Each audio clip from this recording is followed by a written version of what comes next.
Voilà, bonjour à tous. Alors, vous avez déjà reçu ce document, rapport et démarche scientifique. Donc aujourd'hui, on va voir à quoi sert la démarche scientifique et puis comment on la met en place. Donc la démarche scientifique, c'est une méthode de réflexion qui peut être applicable dans la vie de tous les jours pour tester quelque chose, pour vérifier une affirmation de manière expérimentale.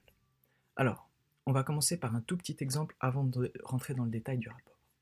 Imaginez deux personnes à la montagne. Une personne possède sur ses chaussures ce qu'on appelle des guêtres, là vous les voyez sur l'écran.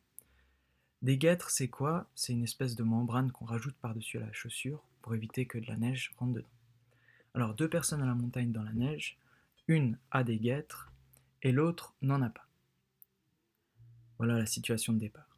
La personne sans guêtres a les chaussettes toutes mouillées. La personne qui possède les guêtres sur ses chaussures a les chaussettes sèches. Maintenant la question, ce serait, est-ce que c'est grâce aux guêtres que la personne qui a les chaussettes sèches a des chaussettes sèches? Voilà. Alors, à votre avis, est-ce que on peut prétendre que c'est grâce aux guêtres que les chaussettes sont sèches? Donc, intuitivement, on pourrait penser que oui, ouais, pourquoi pas, ce serait les guêtres, il y aurait un effet. Maintenant, si on regarde d'une manière rigoureuse, il y aurait plein de facteurs qui pourraient influencer l'état des chaussettes.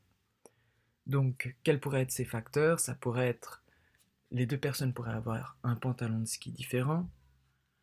Euh, Celui qui n'aurait pas de guêtres, peut-être qu'il avait tout simplement des chaussures qui n'étaient pas étanches. Peut-être qu'il transpire plus des pieds, que c'est pour ça que ses chaussettes sont mouillées. Peut-être qu'il est allé dans des endroits où il y avait plus de neige que l'autre, qu'il a plus marché. Voilà.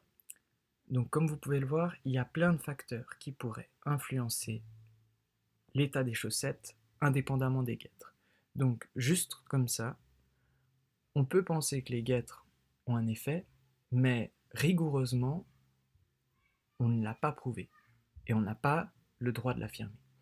Donc la démarche expérimentale, c'est une méthode qui va nous permettre de tester si vraiment ces guêtres ont un effet. Alors, comment est-ce que ça se met en place? Donc, je vous ai distribué ce document. On va faire ça comme ça. Voilà. Alors, donc, ça, c'est la marche à suivre quand on met en place une démarche expérimentale. Donc d'abord, notre objectif, ici, ce serait tester l'effet des guêtres sur les chaussettes. Hypothèse, donc, je pense que mes guêtres ne permettent pas de garder les chaussettes sèches, ou bien je pense que les guêtres nous permettent de garder des chaussettes sèches, parce qu'elles permettent d'empêcher la neige de rentrer dans les chaussures. Voilà, ça pourrait être notre hypothèse. Donc on va garder l'hypothèse suivante. Je pense que les guêtres me permettent de garder mes chaussettes sèches en empêchant la neige de rentrer dans les chaussures. Voilà. Matériel et méthode, maintenant, c'est votre expérience à proprement parler. Qu'est-ce que vous allez faire point par point? Donc, c'est votre protocole, votre expérience. Là, je vous ai dit, j'aimerais que ce soit écrit comme une recette de cuisine. C'est-à-dire qu'on n'a pas besoin de faire des énormes paragraphes de texte. 1, je fais ça. 2, je fais ça. 3, je fais ça. On fait des phrases courtes, claires et précises. Moins on écrit, mieux c'est. Ça, c'est important. C'est-à-dire que tout ce que vous faites, ça doit apparaître dans votre protocole. C'est-à-dire que si on donne votre protocole à un enfant de 6 ans qui sait lire, il doit pouvoir être capable de faire exactement la même expérience que vous. Voilà. La phrase suivante, elle est en gras. C'est ce qui est finalement le plus important. C'est que votre expérience doit toujours avoir une expérience témoin. S'il n'y a pas cette expérience témoin, tout votre travail ne sert à rien. Si je reprends l'exemple des guêtres. Ici, vous avez les guêtres.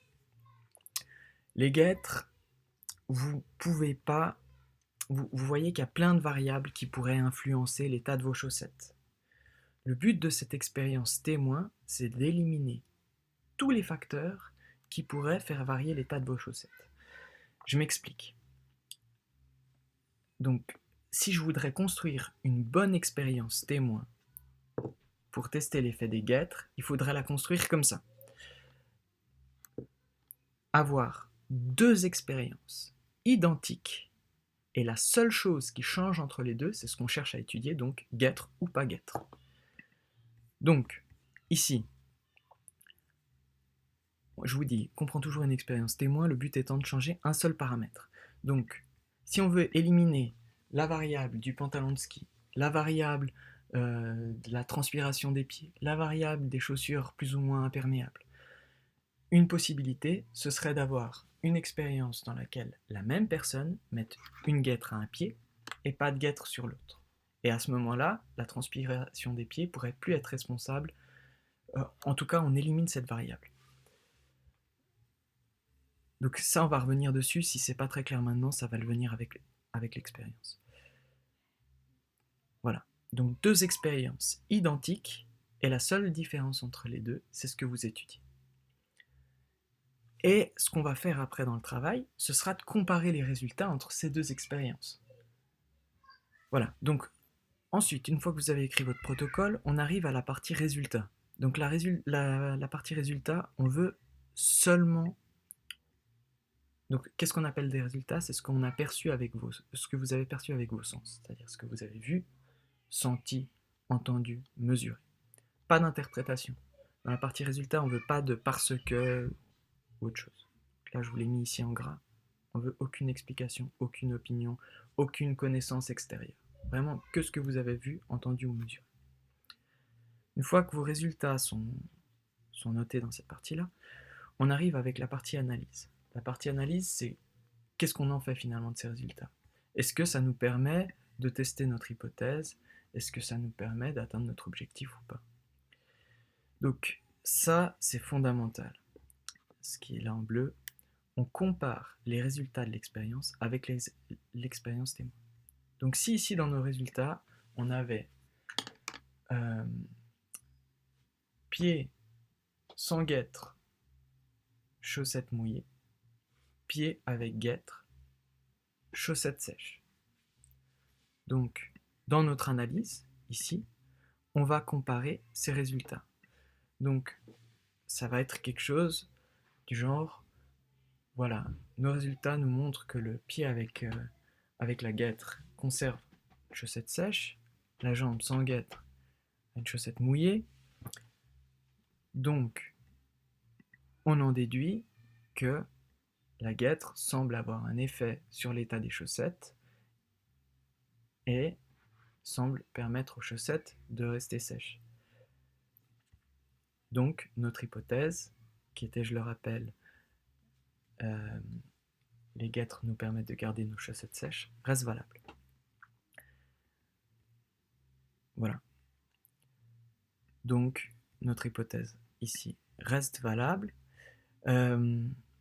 Réflexion sur les limites. Qu'est-ce qui pourrait encore être les facteurs qu'on n'aurait pas réussi à éliminer? Ici, ce serait par exemple, on pourrait supposer que on ne transpire pas de la même manière du pied droit et du pied gauche.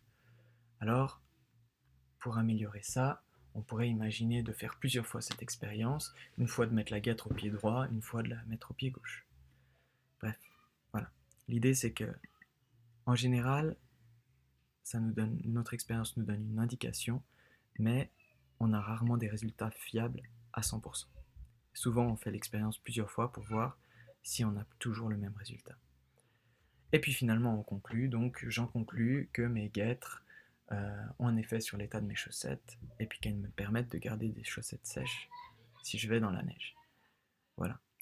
On reste humble, c'est-à-dire que c'est par rapport au résultat de mon expérience, et c'est pas forcément la vérité absolue. C'est ce que j'ai observé. Par contre, on est solide, on peut affirmer ça avec une certaine force parce que on l'a testé. Voilà. Ici, je vous ai mis la structure. L'idée, c'est que quand on met en place une expérience, on trouve pas toujours l'expérience de rêve du premier coup. Donc on peut avoir une expérience, matériel et méthode. On a des résultats, on les analyse et on se rend compte qu'on n'a pas réussi à atteindre notre objectif, à tester notre hypothèse. Notre expérience n'est pas assez bien faite. Donc en général, dans l'analyse, si c'est le cas, on en déduit que notre expérience n'est pas suffisante parce que blablabla, et on propose des améliorations. Et on refait une boucle. Voilà. Là, je vous ai mis encore une petite info. Pour que le résultat d'une expérience soit considéré comme fiable, il faut le faire un certain nombre de fois. Et ici, c'est assez difficile de faire varier un seul paramètre, mais c'est là tout le défi. Et c'est ça vraiment qui est difficile, c'est que le défi, il est là. C'est pour que votre expérience soit bien construite, il faut bien choisir l'expérience témoin.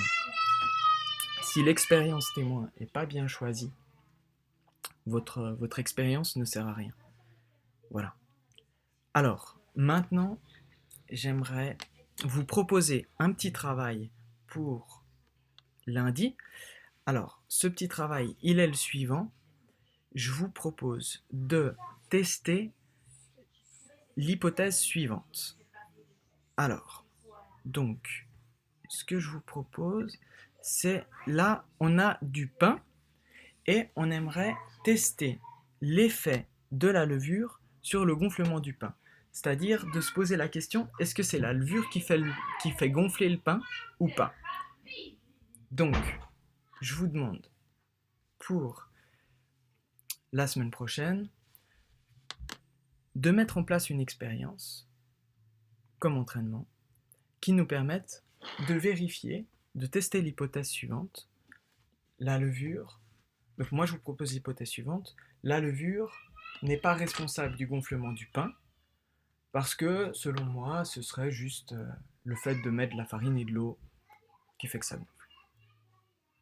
Donc pour ceux qui veulent, vous inventez une expérience qui vous permette de tester l'effet de la levure sur le gonflement du pain.